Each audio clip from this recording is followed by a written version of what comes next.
Dinah Clarke stood beneath the ancient apple trees on the Whitmore plantation in 1834. Her woven basket only half full when the sky turned an impossible shade of green. The wind came then, violent and sudden, shaking every branch until the leaves became a blur of motion, but not a single apple fell to the ground. Within the hour, Dinah had vanished, leaving only her basket behind, perfectly positioned as though she had simply stepped away for a moment. The storm that followed destroyed half the county, yet the orchard remained untouched, every apple still clinging to its branch, and every slave on the plantation swore they heard singing coming from the trees for 3 nights straight. What happened in those final moments before Dinah disappeared? Could a woman who had spent 32 years in chains simply walk away into thin air? And why did the orchard that had always produced bruised, bitter fruit suddenly bear the sweetest apples anyone had ever tasted? Before we carry on, please hit the subscribe button to make my day and let me know where you are watching from in the comments. The morning had begun like any other morning in the late Georgia summer, with heat already pressing down on the red clay earth before the sun had fully cleared the horizon. Dinah had risen in the darkness of the cabin she shared with 7 other women, her joints stiff from sleeping on the wooden pallet that served as her bed, her mind already calculating the hours of work that stretched ahead. She had learned long ago not to think beyond the present day, not to imagine a future that might never come, but something about this particular morning felt different in a way she could not name. The air carried a strange thickness, a pressure that settled in her chest and made each breath feel deliberate and significant. She had been born on this plantation, delivered by her own mother in a cabin not far from where she now slept, and she had never known any other life than this one. Her mother had died when Dinah was 14, worked to death in the cotton fields, and her father, a man sold away when she was too young to remember his face, existed only as a story her mother had told her on quiet nights. She had no husband, though Master Whitmore had tried several times to match her with various men on the plantation, hoping to breed more workers for his land. Dinah had resisted in the only ways available to her. Small acts of defiance that never quite crossed the line into open rebellion but made it clear she would not cooperate willingly. The other slaves whispered that she was strange, touched by something they could not explain. She had a way of knowing things before they happened, small predictions that came true with unsettling regularity. She would tell someone to avoid a particular path through the woods, and that afternoon a tree would fall across that exact spot. She would warn that the overseer was in a foul mood before he had shown any sign of anger, and within the hour he would be wielding his whip with unusual violence. Some thought she was blessed, others thought she was cursed, but all agreed that Dinah Clarke carried something inside her that set her apart from ordinary people. Master Gregory Whitmore had inherited the plantation from his father 10 years earlier, and while he was not the cruelest master in the county, he was far from the kindest. He ran his operation with cold efficiency, viewing his slaves as livestock to be managed rather than people to be tortured. But this practical approach brought no comfort to those who lived under his authority. His wife, Constance Whitmore, rarely left the main house, a nervous woman who seemed perpetually on the verge of tears and who treated the house slaves with a combination of dependency and resentment that made their work even more difficult than it might otherwise have been. The orchard where Dinah now walked had been planted by the original Whitmore who had first claimed this land, a man who had believed that fruit trees were more profitable than cotton if tended properly. 3 generations of slaves had cared for these trees, pruning and watering and harvesting, but the orchard had never thrived the way it should have. The apples grew, but they were always slightly bitter, always bruised by the time they were gathered, always less valuable than they should have been. Master Whitmore blamed the slaves for poor care, the slaves blamed the soil, and the trees simply continued producing their disappointing fruit year after year. Dinah had been assigned to orchard duty for the past 5 years, a reassignment that came after her knees had grown too damaged for the constant bending required in the cotton fields. It was considered lighter work, though the basket still grew heavy and the days still stretched long under the merciless sun. She had come to know each tree individually, recognizing them by the patterns of their bark and the particular way their branches grew.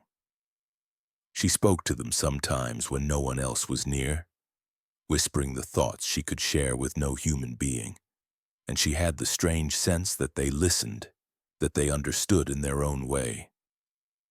On this morning, as she walked between the rows of trees with her basket hooked over one arm, she noticed that the apples seemed different.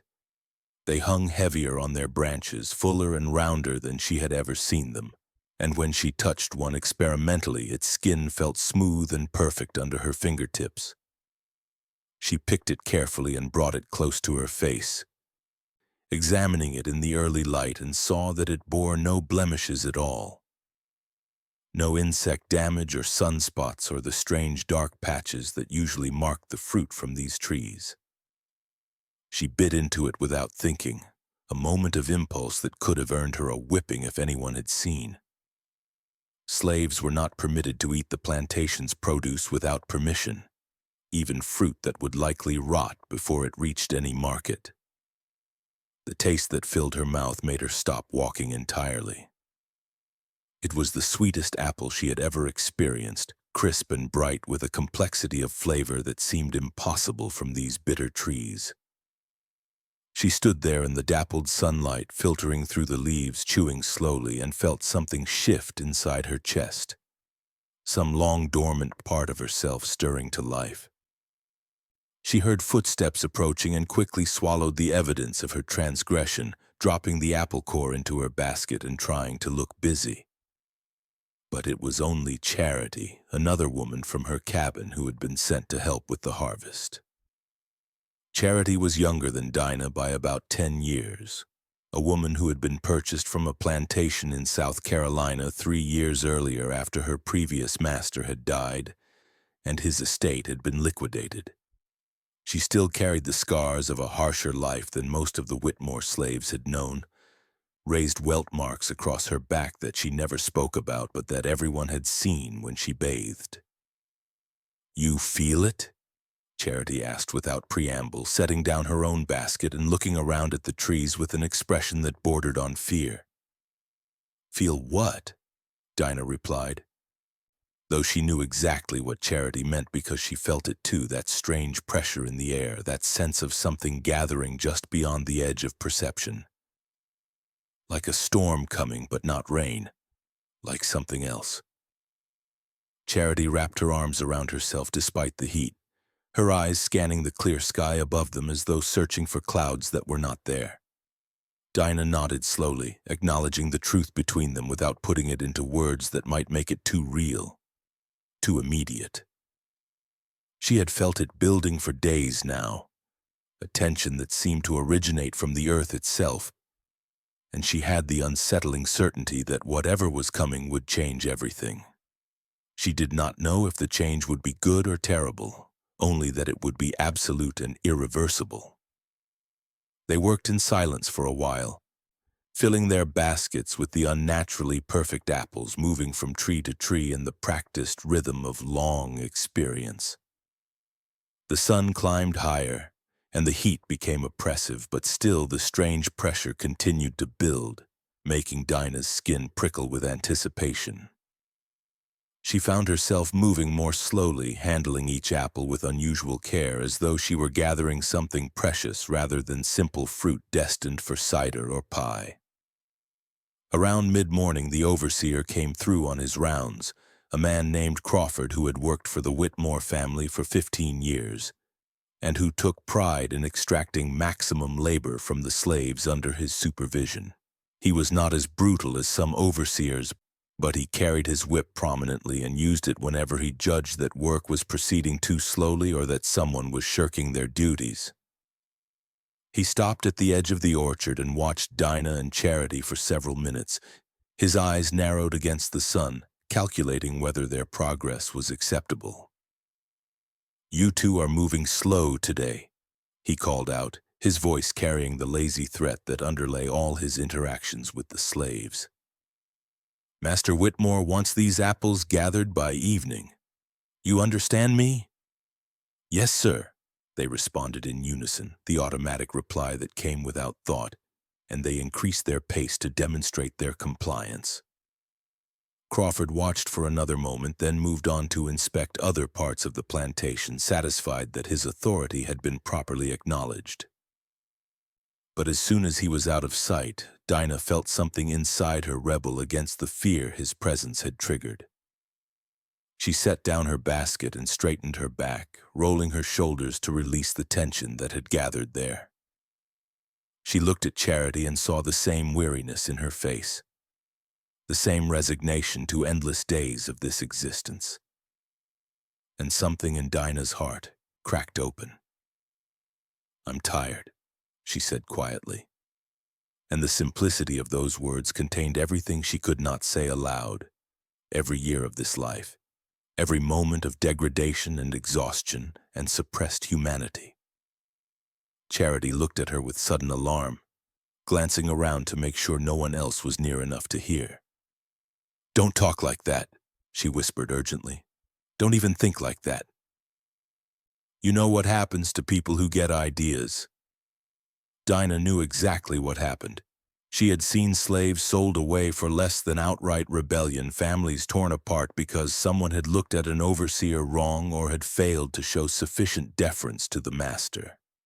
She had witnessed whippings that left people unable to work for weeks, had heard stories of worse punishments on other plantations, had lived her entire life under the understanding that her existence could be ended, or made even more miserable at any moment on the whim of those who claimed to own her. But knowing these things did not change the feeling growing inside her, the sense that something fundamental was shifting, and that she stood at a crossroads she had not chosen but could not avoid. She picked up her basket again and resumed gathering apples. But her movements were mechanical now, her mind elsewhere, turning over thoughts and possibilities she had never allowed herself to consider before. The sky began to change around noon, the blue deepening to a shade that seemed almost green, and clouds started to gather on the western horizon with unnatural speed. The wind picked up, but it was warm rather than cooling, carrying with it a scent that reminded Dinah of metal and rain, but was neither of those things. The other slaves working in various parts of the plantation began to glance nervously at the sky, reading the signs of an approaching storm, but sensing that this was no ordinary weather. Dinah felt the wind tug at her head wrap and pull at her worn dress, and she had the strange impression that it was trying to tell her something, trying to communicate in a language she almost, but not quite, understood. She set down her half-full basket beneath an apple tree in the center of the orchard and stood still, letting the wind move around her, closing her eyes and trying to hear what it wanted to say. That was when she felt it clearly for the first time, a pull coming from somewhere deep in the earth beneath her feet, a current of energy that ran through the roots of the trees and up through their trunks and out into their branches. It called to something in her own body, something in her blood and bones that recognized this power and wanted to merge with it. She had never felt anything like this before, had not known that such a sensation was possible, and for a moment she was frightened by the intensity of it. She opened her eyes and looked up into the branches of the tree above her, seeing the apples hanging there, perfect and unblemished.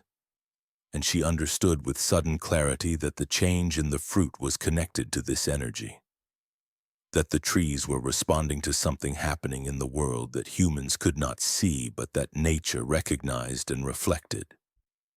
She reached up and touched the trunk of the tree, pressing her palm flat against the bark, and felt a pulse beneath the rough surface, a rhythm that matched her own heartbeat. Charity had moved to a different part of the orchard, far enough away that she could not see what Dinah was doing, and no one else was near. Dinah stood alone in the center of the trees, her hand against the trunk, and felt the pull growing stronger, more insistent, demanding something from her that she did not know how to give. She tried to step away, tried to break the connection, but found that her feet would not move, as though they had taken root in the red Georgia clay. The wind increased, becoming strong enough to shake the branches violently, and Dinah braced herself for the shower of falling apples that always accompanied such gusts. But the apples remained on their branches, clinging impossibly despite the force trying to tear them free. And she realized that the same energy holding them in place was holding her as well, binding her to this spot in a way that transcended mere physical inability to move. She heard singing then, though no voice was making the sound. It came from the wind itself, from the trees, from the earth, a melody without words that spoke directly to something deep inside her. It was a song of freedom, of transformation, of becoming something other than what she had been forced to be.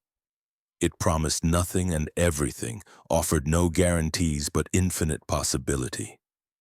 And Dinah felt her heart respond to it with a longing so intense it was almost painful. She thought of her mother, dead these 18 years, and wondered if this was what death felt like. This dissolution of boundaries between self and world. But she did not feel like she was dying. She felt more alive than she had ever been, every nerve in her body singing with the same energy that flowed through the trees, every cell vibrating with potential and power.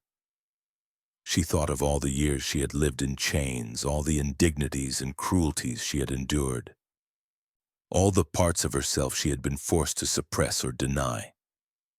And she felt a fury rising that had no outlet except this moment, this transformation, this impossible becoming.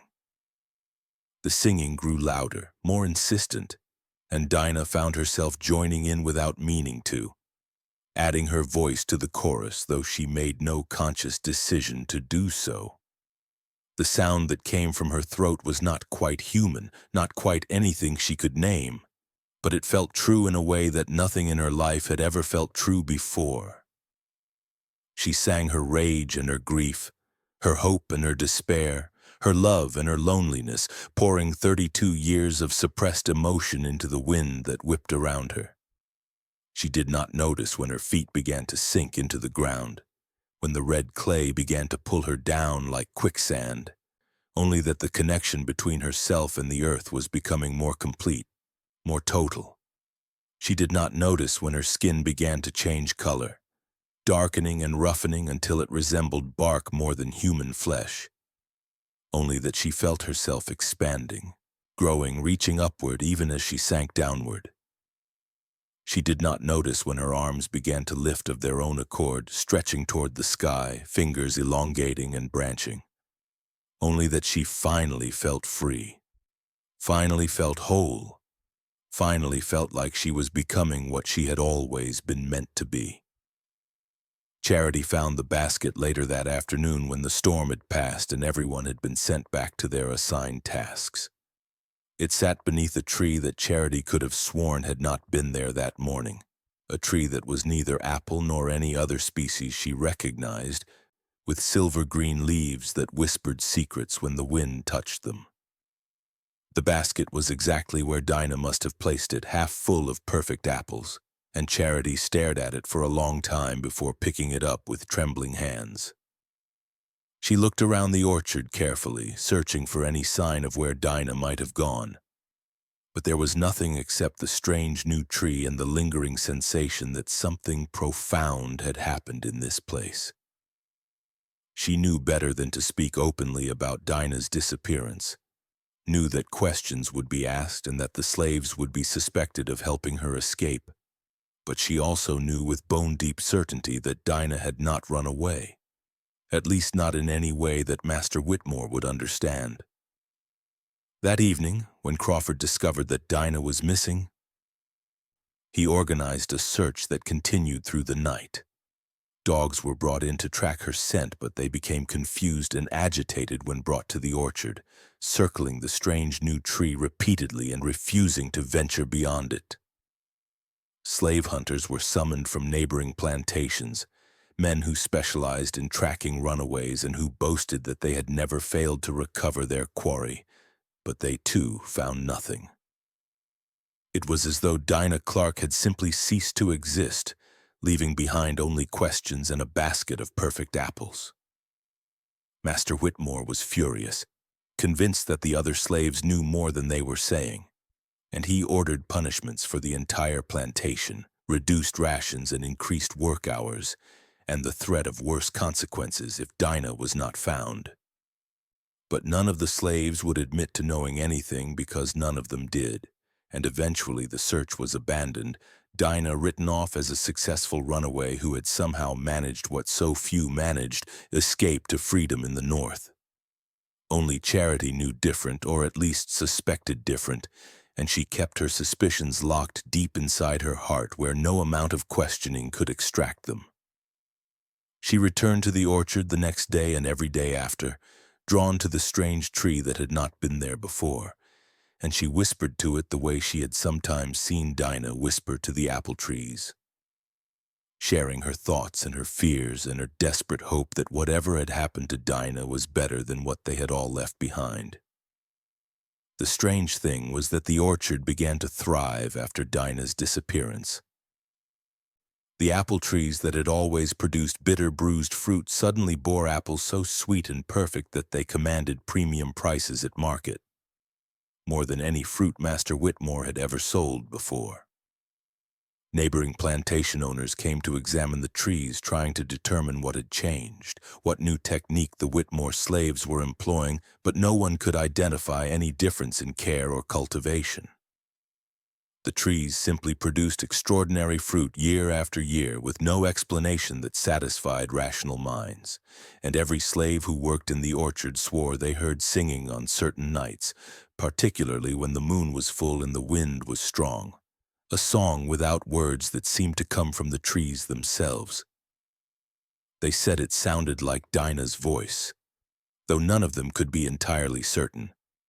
And they said that anyone who listened closely could hear other voices joining in, voices of all the souls who had suffered on this land, all the people who had been worked to death and buried in unmarked graves, all the spirits who refused to be forgotten even when their names had been lost to history.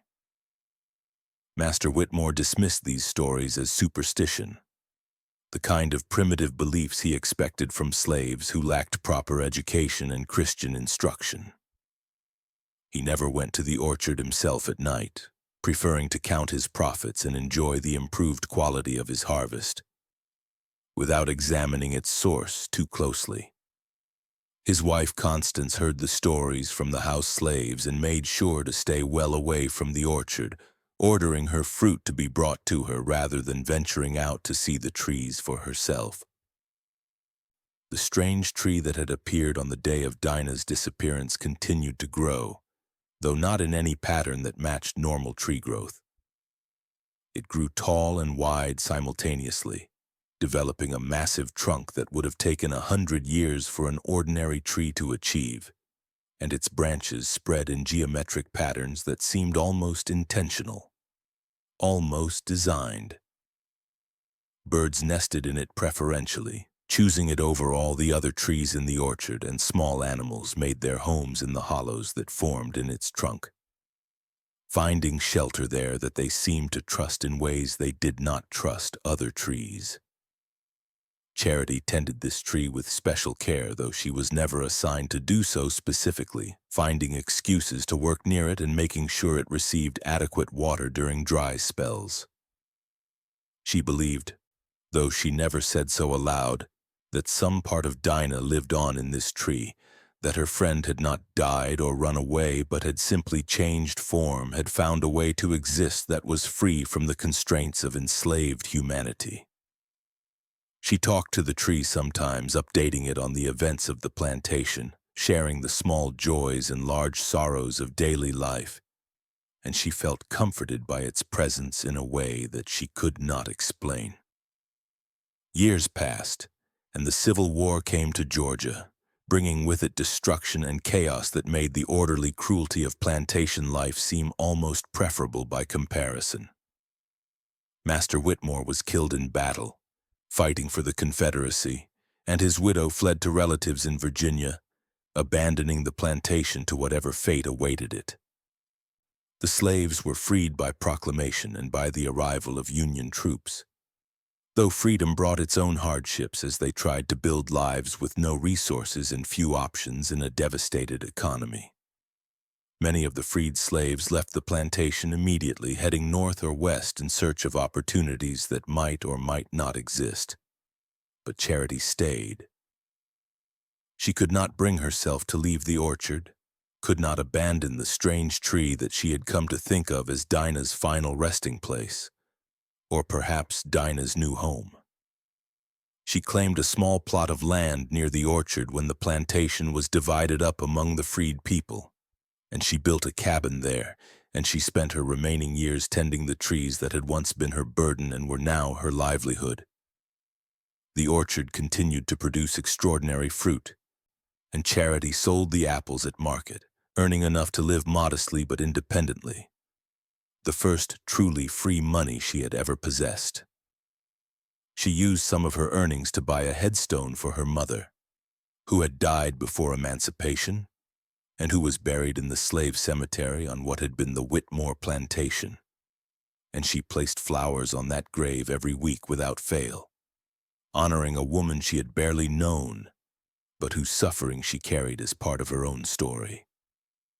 Other former slaves came back to visit sometimes, drawn by memories of people they had loved and lost, and they always stopped at the orchard to see the strange tree and to listen for the singing they remembered from before the war. Some of them swore they still heard it, particularly on nights when the moon was full. And they told their children and grandchildren the story of Dinah Clarke, the woman who had walked into the orchard and disappeared, the woman who had somehow escaped slavery by becoming something other than human, the woman whose spirit lived on in a tree that bore no fruit but sheltered all who sought its shade.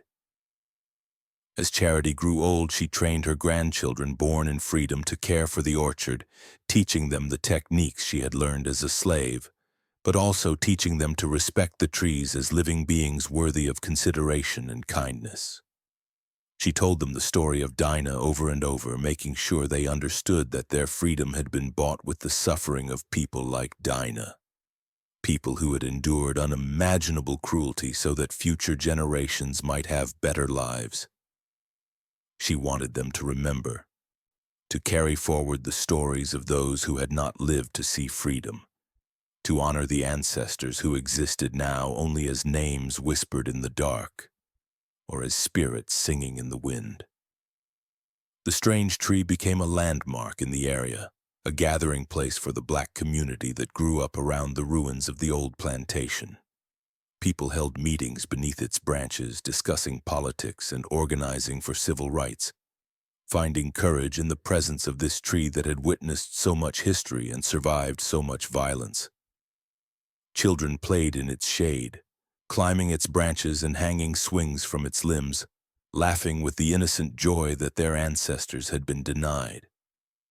Lovers carved their initials into its bark, believing that promises made in the presence of this tree would be blessed and protected. Charity died at the age of 73, surrounded by family in the cabin she had built, and her last words were about Dinah, a final message delivered to the strange tree that she believed still held her friend's spirit.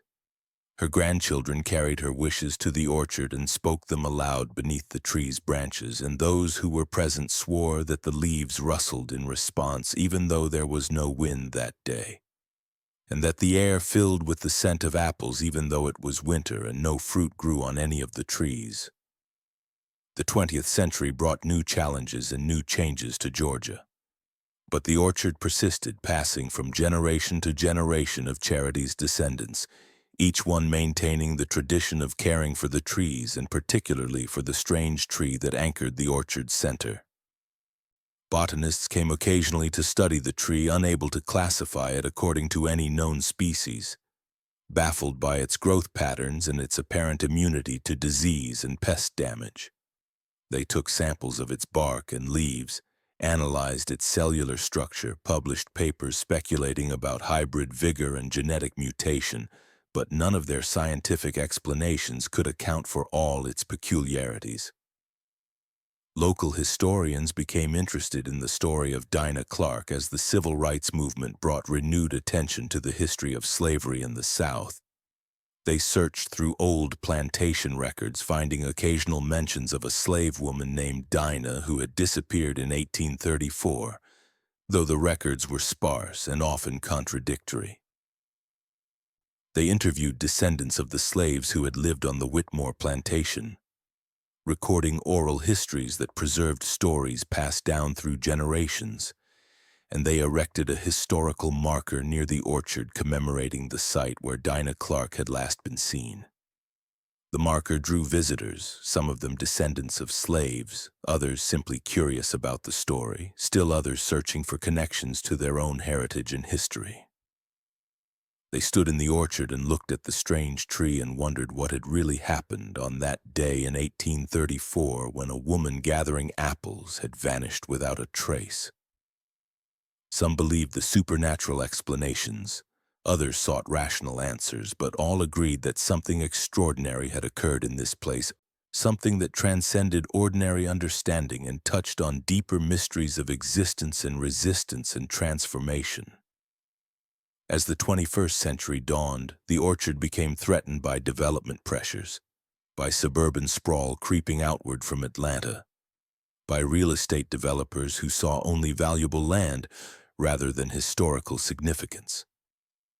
Charity's great-great-granddaughter, a woman named Portia who had inherited responsibility for the orchard, fought to preserve it, organizing community meetings and petitioning local government and raising funds to buy out the developers who wanted to turn the land into shopping centers and housing developments. The fight to save the orchard took years, requiring persistence and strategy and the building of coalitions across racial and economic lines. But eventually Portia succeeded in getting the land designated as a historical site, protected by law and maintained with public funds. The orchard became a park, open to all visitors, with interpretive signs explaining its history and its significance, with programs for school children to learn about slavery and resistance and the many forms that freedom could take.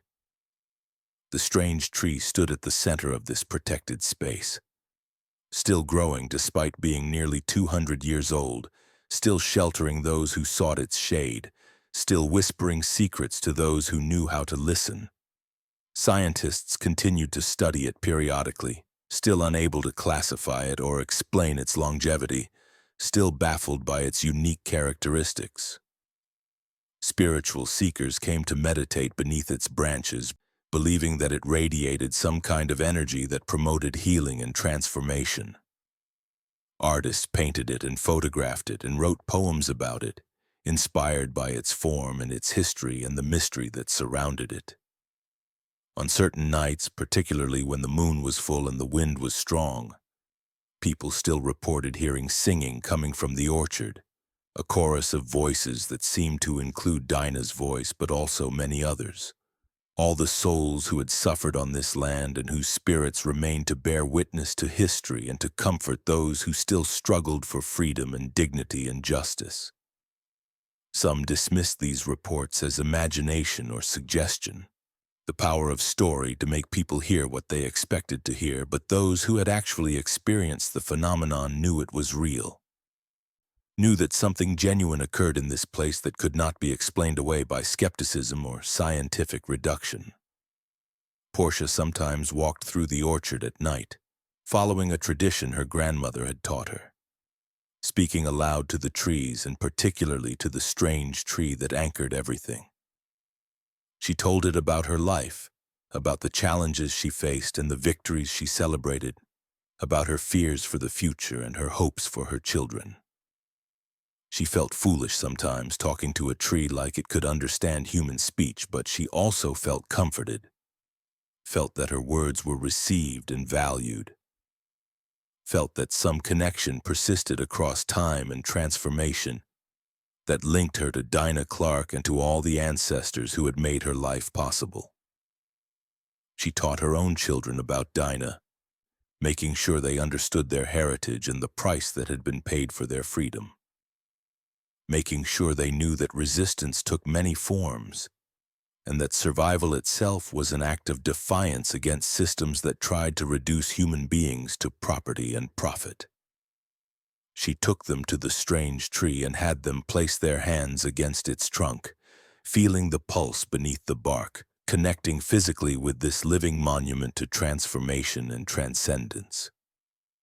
The apples from the orchard still tasted sweeter than any others grown in Georgia, still commanded premium prices at farmers' markets and fancy restaurants, still drew people from miles around who wanted to experience the legendary fruit that had been famous for nearly 200 years. Portia sold them carefully, limiting quantities to ensure the trees were not over-harvested, using the profits to maintain the orchard and to fund educational programs about the history of slavery and emancipation. She hired staff to help with the orchard's maintenance, training them not just in horticultural techniques, but also in the history and significance of the place they were tending. She insisted that everyone who worked in the orchard learn Dinah's story, understand what this land represented, treat the trees with respect and care that acknowledged their importance beyond mere agricultural production. She created a culture of reverence around the work, transforming routine labor into something approaching ritual, making sure that the past was always present and honored. On the 200th anniversary of Dinah's disappearance, Portia organized a commemoration ceremony that drew hundreds of people to the orchard, descendants of slaves and descendants of slaveholders, activists and historians and ordinary citizens who wanted to mark this moment and honor this story.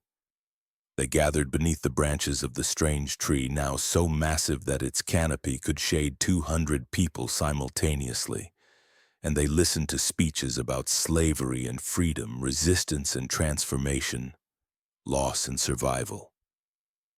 A choir sang spirituals that dated back to the 19th century, songs that Dinah might have known, songs that expressed the pain and the hope of people living in bondage and dreaming of liberation.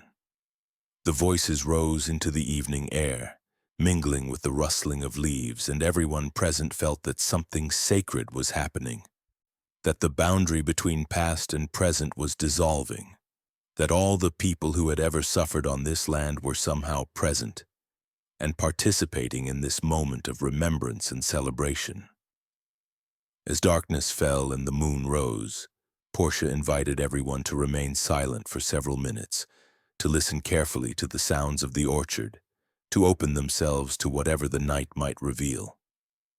Some heard nothing unusual, just wind and crickets and the ordinary sounds of a summer evening in Georgia. But many others heard singing, distant and ethereal but unmistakable, a chorus of voices that seemed to come from everywhere and nowhere, from the trees and the earth and the air itself. Among those voices, some people swore they could distinguish Dinah's voice, though none of them had ever heard her speak in life and could not explain how they recognized her. They simply knew, with a certainty that transcended logic or evidence, that some part of Dinah Clarke persisted in this place, that her transformation had been real, that she had found a way to exist beyond the limitations that slavery had tried to impose on her humanity. When the ceremony ended and people began to drift away, returning to their cars and their contemporary lives, Portia remained behind with a small group of family members. They formed a circle around the strange tree, holding hands, and they spoke aloud their gratitude to Dinah for her courage and her sacrifice, for the example she had set and the inspiration she provided, for the mystery she embodied and the questions she raised about the nature of freedom and transformation and resistance. Portia placed her hand against the trunk of the tree one final time that evening, feeling the familiar pulse beneath the bark, and she whispered a promise to continue protecting this place, to continue telling this story, to continue honoring the ancestors who had made her life possible. She felt the tree respond, felt a surge of energy move through her body, felt a connection that linked her across time to Dinah and to all the other slaves who had worked this land and suffered and survived and ultimately prevailed through means both conventional and extraordinary. As she walked home through the orchard, passing between the rows of apple trees that still produced their impossibly perfect fruit, Portia thought about the nature of transformation and what it meant to truly be free. Dinah had found a freedom that transcended physical escape, a liberation that involved becoming something entirely other, something that could not be owned or controlled or constrained by human institutions. Whether that transformation was literal or metaphorical, physical or spiritual, hardly mattered. What mattered was that Dinah had refused to accept the identity that slavery tried to force upon her, had found a way to assert her humanity and her autonomy even when every conventional path to freedom had been closed. Portia wondered sometimes if Dinah had been afraid in those final moments, if the transformation had been painful or ecstatic or some combination of both. She wondered if Dinah had known what was happening to her, or if she had simply surrendered to forces beyond her understanding, trusting in something larger than herself to carry her to safety. She wondered if Dinah had regrets, if there were people she had wanted to say goodbye to, if there were things she had wanted to accomplish that her transformation had prevented. But mostly Portia was simply grateful that Dinah's story had survived, that some record remained of this woman who might otherwise have been forgotten completely, swallowed by history like so many millions of enslaved people whose names and stories were lost forever. The strange tree stood as a monument not just to Dinah but to all of them, to all the people who had endured unimaginable suffering and who had found ways to resist and survive and sometimes even transcend their circumstances. The orchard continued its cycle of seasons, blooming in spring and bearing fruit in summer and dropping leaves in autumn and sleeping through winter year after year, decade after decade, century after century. The strange tree presided over these cycles, constant and unchanging even as everything around it transformed. Wars came and went. Political systems rose and fell. Technology advanced from horse-drawn plows to automated harvest machines. But the tree remained, rooted deep in Georgia soil, branching wide toward Georgia sky, holding within its rings the memory of that day in 1834 when a slave woman named Dinah Clarke had walked into the orchard and left the apples unbruised. Visitors continued to come, drawn by the story and by the tree itself, by the promise of connection to something ancient and powerful and mysterious. They took photographs and made wishes and carved initials and told their own stories to the tree, adding their voices to the accumulated testimony of 2 centuries. Some came seeking healing, others seeking inspiration, still others simply seeking beauty and shade on hot summer days. The tree welcomed them all without discrimination, offering shelter and mystery in equal measure. Scientists eventually gave up trying to classify the tree, listing it in their databases as species unknown, origin uncertain, characteristics inconsistent with known botanical classifications. They took their samples and ran their tests and published their papers, but in the end, they could only catalog the mystery without solving it, could only document the anomaly without explaining it. Some of them suspected that the tree was not truly biological at all, but rather something else entirely, something that only resembled a tree in its outward form but was actually something far stranger, something that operated according to principles science had not yet discovered or perhaps could never discover. The descendants of the slaves who had worked the Whitmore plantation continued to gather at the orchard for family reunions and commemorative events, maintaining a connection to the land that had witnessed so much of their ancestors' suffering. They brought their children and grandchildren, teaching each generation the stories and the history. making sure that the memory of slavery was preserved not as abstract historical fact but as lived experience that shaped their present identities and future possibilities. Among these descendants, Dinah's story held special power, representing both the horror of slavery and the possibility of transcending it, both the reality of oppression and the hope of liberation. Parents told their children that Dinah had found a freedom so complete that even death could not contain it, that she had discovered a way of being that was beyond enslavement and beyond mortality, that she had become something eternal and powerful and free. Whether these parents believed the supernatural aspects of the story literally or understood them metaphorically, they all agreed that Dinah represented something important about resistance and survival and the refusal to be defined by oppression. As Portia grew older, she began to think about who would inherit responsibility for the orchard after she was gone, who would continue the work of preservation and education that she had devoted her life to. She looked at her children and grandchildren, assessing their commitment and their capabilities, trying to determine who had the passion and the patience required to maintain this place for future generations. She knew that the work would never be finished, that each generation would face new challenges and new threats to the orchard's survival, that vigilance would always be necessary to protect this sacred space from those who valued profit over history, development over memory. She chose her eldest granddaughter, a woman named Julia, who had always felt a special connection to the orchard and to Dinah's story, to be the next keeper of this place. She trained Julia carefully, teaching her not just the practical aspects of orchard management, but also the deeper responsibilities of guardianship, the need to balance preservation with accessibility, the importance of telling difficult truths while maintaining hope and inspiration. She made Julia promise to continue the traditions, to maintain the ceremonies, to protect the strange tree above all else because it was the heart of everything, the anchor that held the story to the earth and kept the memory alive.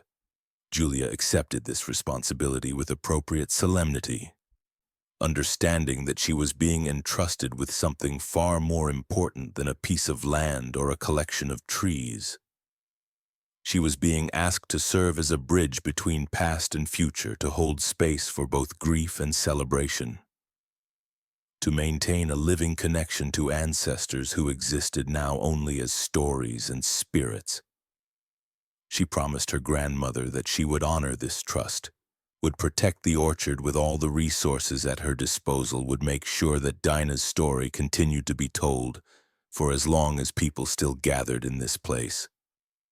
On the night that Portia died, peacefully in her sleep at the age of 84, people reported unusual activity in the orchard. The strange tree blazed with light even though there was no moon, its bark seeming to glow from within. And the singing that people had reported for 200 years became so loud that it was clearly audible even to those who had never heard it before. Dozens of people walked to the orchard that night, drawn by the light and the sound, and they stood together beneath the branches of the strange tree and bore witness to something they could not explain but knew was significant. The phenomenon lasted until dawn, then faded with the rising sun, and when people examined the tree in daylight, they found that it had grown measurably overnight, adding what appeared to be several years of growth in a single evening. New branches had appeared in places where none had been before, and the pattern of the bark had shifted, developing new textures and formations that some people swore resembled faces or words or symbols. Though no two observers could agree on exactly what they saw, Julia organized her grandmother's funeral to take place in the orchard, beneath the branches of the strange tree, knowing that this was where Portia would have wanted to be remembered and celebrated. Hundreds of people attended, filling the orchard to capacity, and they shared stories and songs and tears, honoring a woman who had devoted her life to preserving this place and this story. They spoke about Portia's dedication and her vision, her commitment to education and her insistence on remembering difficult history, her ability to build bridges across difference and to bring people together around common values of justice and dignity and respect. At the conclusion of the service, as Portia's ashes were scattered around the base of the strange tree in accordance with her wishes, every apple in the orchard fell simultaneously from its branch, dropping to the ground with a sound like distant thunder. But unlike the falling apples of ordinary orchards, these apples landed softly, cushioned somehow, and when people examined them, they found that not a single apple was bruised, that everyone had survived its fall perfectly intact. People stood in stunned silence for several moments, trying to process what they had just witnessed, trying to reconcile it with their understanding of how the physical world was supposed to operate. Some recognized immediately the connection to Dinah's story, remembering that her basket had been found beneath a tree on a day when a violent storm had shaken every branch, but left the apples unbruised. Others simply marveled at the impossibility of it. The statistical improbability of hundreds of apples falling from significant heights and none of them suffering any damage at all. Julia knelt and picked up one of the fallen apples, holding it in her hands and turning it slowly, examining every surface for any sign of bruising or breaking. It was perfect, smooth and unmarked, the skin intact and the flesh presumably undamaged beneath. She bit into it tentatively and tasted the familiar sweetness that had made these apples famous for 200 years, the complex flavor that seemed to contain within it all the sorrow and joy of the orchard's history, all the suffering and survival that had occurred on this land. She looked up at the strange tree towering above her, its branches now bare of leaves as though it had suddenly shifted from summer to winter in the space of a single day. And she understood that something had changed. Some transition had occurred that marked the end of one era and the beginning of another. Portia's death had somehow released energy that the orchard had been holding, had triggered a transformation that manifested in this impossible falling of unbruised apples, had demonstrated once again that this place operated according to rules that transcended ordinary reality. Julia made a decision in that moment, standing in an orchard full of perfect fallen apples, surrounded by hundreds of witnesses to the miraculous. She would not try to rationalize what had happened, would not search for scientific explanations, or attempt to preserve the mystery in amber. She would simply continue the work, would tend the trees and tell the stories and maintain the space for others to come and experience whatever it was that this place offered. She would trust that Dinah's spirit, whether understood literally or metaphorically, would continue to guide and protect the orchard, would continue to speak through the trees and the wind and the fruit itself. Years passed and Julia proved to be a worthy successor to her grandmother, expanding the orchard's educational programs and increasing its visibility and ensuring its continued protection. She brought in scholars and artists, historians and poets, activists and community organizers, creating a space where difficult conversations about slavery and racism and justice could happen in an environment that acknowledged historical truth while also nurturing hope and possibility. She made the orchard into a living classroom, a place where people could learn not just from books and lectures but from the land itself, from trees that had witnessed history and somehow retained memory within their rings and roots. The strange tree continued to be the center of everything, the focal point around which all other activities orbited. It continued to grow, defying all normal patterns of tree growth, continuing to add mass and height even as it approached and then exceeded ages at which ordinary trees would have died or at least stopped expanding. Botanists gave up trying to explain it, simply noting its existence and its characteristics without attempting to fit it into established taxonomies. The tree existed as evidence that the world contained mysteries science could not solve, that reality was larger and stranger than materialist philosophy suggested. That transformation was possible in forms that exceeded human imagination. On the 220th anniversary of Dinah's disappearance, Julia organized another major commemoration, inviting descendants of slaves from plantations throughout Georgia to gather at the orchard and share their own family stories. Thousands of people attended, filling the orchard and the surrounding area, creating a massive gathering of memory and testimony that stretched from dawn to dusk. People spoke about ancestors whose names they remembered and ancestors whose names had been lost, about the specific horrors of slavery and the general patterns of oppression, about individual acts of resistance and collective struggles for freedom.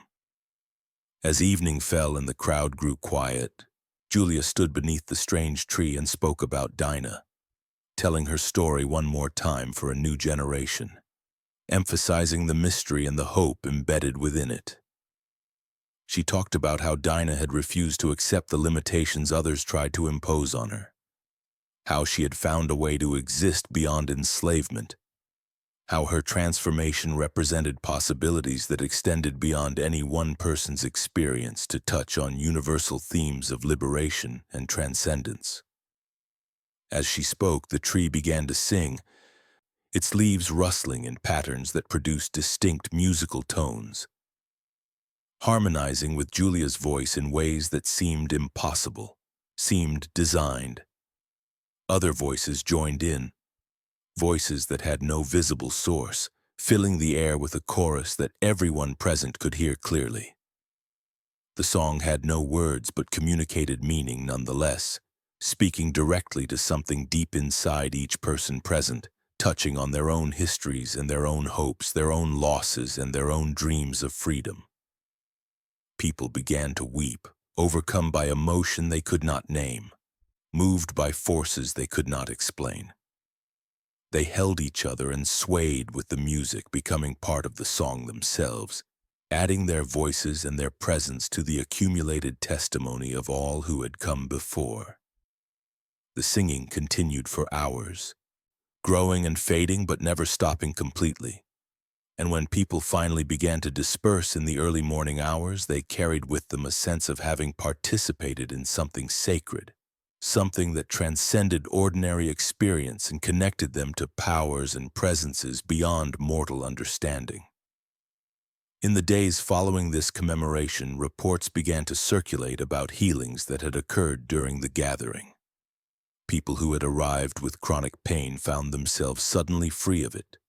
People struggling with depression or addiction felt their burdens lift. People carrying grudges and resentments discovered unexpected capacity for forgiveness and reconciliation. Medical professionals were skeptical, attributing these reports to placebo effects or psychosomatic responses, but the people who experienced the healings knew they were real, knew that something genuine had happened to them in that orchard beneath that strange tree. Julia fielded countless requests for permission to hold ceremonies and gatherings in the orchard. From religious groups and spiritual seekers, from 12-step programs and grief support circles, from anyone who believed that this place held power to transform and heal. She accommodated as many as she could while still protecting the orchard from overuse, creating a scheduling system that allowed maximum access while maintaining the peace and preservation necessary for the trees to thrive. She trained volunteers to serve as guides and caretakers, teaching them the history and the protocols, making sure that everyone who came to the orchard understood its significance and treated it with appropriate respect. The orchard became more famous, drawing visitors from around the world, appearing in documentaries and travel articles, becoming a destination for people seeking connection to African American history, or simply seeking experiences that transcended everyday reality. Julia worked with the local community to build infrastructure to support this increased visitation while protecting the neighborhood from exploitation, ensuring that economic benefits flowed to local residents rather than outside developers.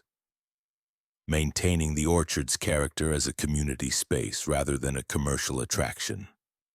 Through all these changes and developments, the strange tree remained constant, continuing its slow, inexorable growth, continuing to sing on certain nights, continuing to serve as focal point and anchor for everything that happened in this place. People brought offerings and left them at its base, flowers and coins and written prayers and small tokens that held personal significance. Julia allowed these offerings to remain for a time, then periodically cleared them away and buried them around the tree's roots, returning them to the earth from which everything had come and to which everything would return. She sometimes wondered what Dinah would think of all this, of the orchard preserved and celebrated, of thousands of people coming each year to honor her story and seek connection to something larger than themselves. She wondered if Dinah had imagined any of this in those final moments before her transformation. If she had foreseen the impact her disappearance would have on future generations, or if she had simply acted from immediate necessity, responding to circumstances and forces without thought for what might come after. Julia suspected the latter, that Dinah had not chosen her transformation deliberately, but had simply been chosen by it, had been in the right place at the right time and in the right state of mind to serve as vessel for forces that exceeded individual agency. Dinah had been suffering, had been tired in the way that Charity remembered her saying, had been ready for something different even if she could not have articulated what that different thing might be. The orchard had offered her an escape that was also an embrace, a dying that was also a birth, a transformation that was both loss and liberation. As Julia grew older herself, she began to feel a similar weariness, a similar readiness for transition, though she could not say what form that transition might take. She did not expect or desire the kind of transformation Dinah had experienced, but she felt herself approaching a threshold, a point of passage from one state of being to another. She thought about death more frequently, not with fear but with curiosity and something approaching acceptance, wondering what lay beyond the boundary of physical existence and whether consciousness persisted in some form or dissipated entirely. She spent more time in the orchard, particularly beneath the strange tree, sitting with her back against its massive trunk and feeling the pulse that had never ceased in all the years since Dinah's disappearance. She talked to the tree as her grandmother had taught her, sharing her thoughts and fears, her hopes for the orchard's future, and her uncertainty about her own. She felt the tree listening, felt its presence as something conscious and responsive, even if not conscious in the way humans were conscious, even if not responsive in ways human language could capture. On her 80th birthday, Julia's family organized a celebration in the orchard, inviting everyone who had worked with her over the years to care for this place and preserve its history. Hundreds of people came, bringing food and music, telling stories and sharing memories, honoring Julia's dedication and vision just as they had honored her grandmother's decades earlier. As the celebration reached its peak, with people dancing and laughing and celebrating beneath the trees, Julia slipped away from the crowd and walked to the strange tree, seeking a moment of quiet reflection before rejoining the festivities. She placed her hand against the trunk as she had done thousands of times before, feeling the familiar pulse beneath the bark. But this time something was different. The pulse seemed stronger, more insistent, pulling at her in ways it never had before. She felt the same energy Dinah must have felt, the same call to transformation, the same promise of becoming something other than what she had been. For a moment she was frightened, wanting to pull away, wanting to maintain her human form and her human relationships for whatever time remained to her. But then she thought of Dinah, of the courage it must have taken to surrender to the unknown, to trust in forces beyond understanding or control, to accept transformation even when its nature and outcome remained utterly uncertain. She thought of all the ancestors who had survived slavery and Jim Crow and ongoing racism, who had persisted despite every attempt to break their spirits and erase their humanity, who had found ways to thrive even in conditions designed to prevent thriving. She thought of her grandmother Portia and all the women in her family who had carried forward Dinah's story and protected this place.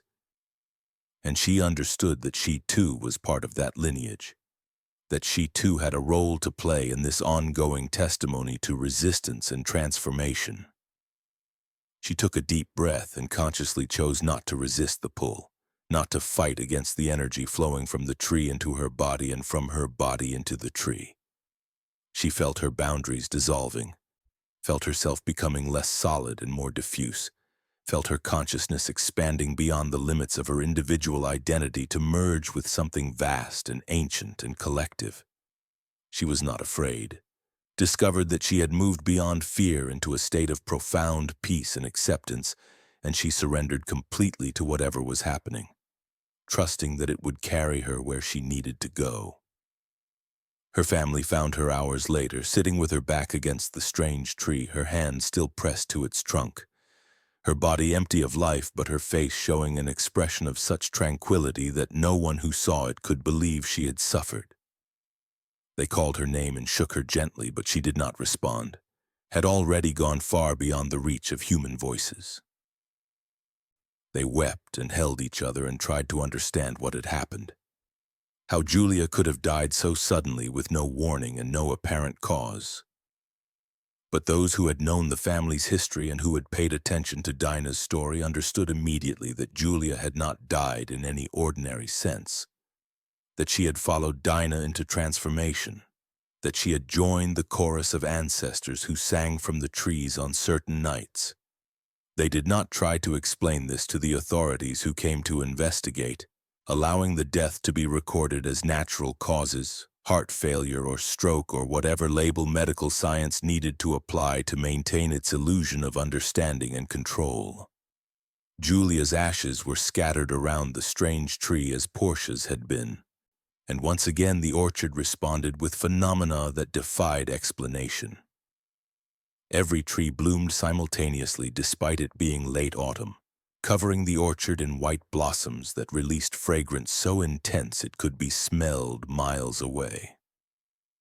The strange tree grew visibly over the course of several hours, adding what appeared to be a full year of growth in a single day, and new patterns appeared in its bark that some observers swore resembled Julia's face, while others saw different images entirely. Julia's youngest daughter, a woman named Miriam who had inherited her mother's devotion to the orchard, accepted responsibility for its continued preservation and protection. She understood that she was part of a lineage now, a succession of guardians that stretched back to charity and would extend forward as long as descendants remained to carry on the work. She felt the weight of this responsibility but also felt supported by it, knowing that she did not work alone but rather worked in concert with all who had come before and all who would come after. The orchard continued its cycles, continued its mysterious operations, continued to serve as portal between worlds and bridge between times. People continued to come, continued to seek healing and connection, continued to leave offerings and prayers and hopes at the base of the strange tree that was no longer just a tree but had become a complex symbol containing within itself the accumulated meaning of 3 centuries of history. The tree grew and the orchard thrived and the stories multiplied and transformed, each generation adding new layers of interpretation and understanding to the original mystery of Dinah Clarke and her impossible disappearance. And on certain nights, particularly when the moon was full and the wind was strong, people still heard singing coming from the trees. A chorus of voices that now included Portia and Julia, along with Dinah and all the unnamed ancestors who had suffered on this land. The song had no words but communicated nonetheless, speaking of pain transformed into power, of bondage transcended through becoming, of individual transformation serving collective liberation. It was a song of the past reaching into the future, of the dead continuing to guide the living, of mystery preserved and honored rather than solved and dismissed.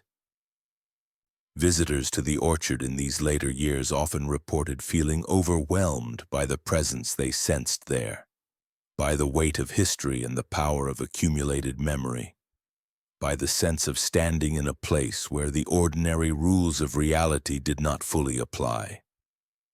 Some found this disturbing, preferring to maintain their materialist assumptions about how the world worked, but many others found it inspiring, found it opened possibilities they had not previously imagined, found it suggested that transformation was always possible no matter how fixed and permanent current circumstances might appear. The story of Dinah Clarke spread beyond the local community, becoming known throughout the country and eventually throughout the world as people searched for narratives of resistance and transcendence. As they sought examples of ordinary people achieving extraordinary things, as they looked for evidence that the world contained more mystery and possibility than conventional wisdom suggested. Books were written about the orchard and the strange tree. Documentaries were filmed there, scholars studied it from various angles, trying to understand what it meant and why it continued to resonate so powerfully with so many people. But the core of the story remained simple and mysterious, resistant to analysis that tried to reduce it to symbolic meaning or historical significance. A slave woman named Dinah Clarke had walked into an orchard on a day in 1834. And she had disappeared under circumstances that could not be explained by ordinary means, leaving behind only a basket of perfect apples and a story that refused to die. Everything else, all the elaboration and interpretation and commemoration that followed, grew from that single seed of inexplicable transformation. The strange tree continued to stand at the center of the orchard, growing larger and stranger with each passing year, defying all attempts to classify or explain it, serving as living monument to mysteries that science could not solve and rationality could not contain. It sheltered all who sought its shade, sang for those who knew how to listen, and held within its rings and roots the memory of everyone who had ever suffered on this land, and everyone who had found ways to resist and survive and sometimes transcend their suffering. And in the end, that was enough, that was everything. That was the point of preserving this place and telling this story and maintaining the traditions that connected present to past and future. The orchard stood as testimony to the truth that transformation was always possible, that no system of oppression was permanent, that human beings contained within themselves capacities for becoming that exceeded any attempt to define or limit them. Dinah had shown this through her mysterious disappearance, and generations of her descendants and spiritual inheritors had confirmed it through their continued devotion to this place and this story. The apples from the orchard continued to taste sweeter than any others, continued to carry within their flesh the accumulated meaning of centuries, continued to offer nourishment that was physical but also spiritual, actual but also symbolic. People who ate them reported feeling connected to something larger than themselves, feeling their own individual stories joined to the great collective story of resistance and survival, feeling themselves part of a chain of being that stretched backward to the beginning of time and forward to some unimaginable future where freedom and justice might finally be fully realized. And so the orchard persisted, and the stories multiplied, and the strange tree grew, and the singing continued on certain nights, when conditions were right, and the boundaries between worlds grew thin. Dinah Clarke, who had been born into slavery and who had found a way to exist beyond it, who had transformed in ways that exceeded understanding, who had become something that was neither fully human nor fully tree, but some third thing that contained elements of both, presided over it all, her spirit woven into the roots and branches and leaves of the orchard she had tended as a slave and now protected as something else entirely. The wind moved through the orchard, carrying with it the scent of apples and the sound of distant singing. And the strange tree stood tall and strong in the center of it all, holding fast to the earth while reaching endlessly toward the sky, anchored and soaring simultaneously, bound and free, present and absent, known and unknowable, a mystery preserved for anyone willing to encounter it. A doorway standing open for anyone brave enough to walk through. A testament to the truth that transformation was always possible, and that freedom took forms beyond any single imagination or understanding. Forms that included but exceeded physical escape. Forms that transcended the boundary between life and death. Forms that allowed a slave woman named Dinah Clarke to walk into an orchard in 1834 and leave the apples unbruised, to disappear into mystery and emerge into legend, to die into life and live beyond death, to become something that could not be owned or controlled or destroyed, something that persisted across centuries as tree and spirit and story and song. Something that continued to shelter and inspire and transform all who came seeking refuge or revelation, or simply respite from a world that still contained too much suffering and too little justice.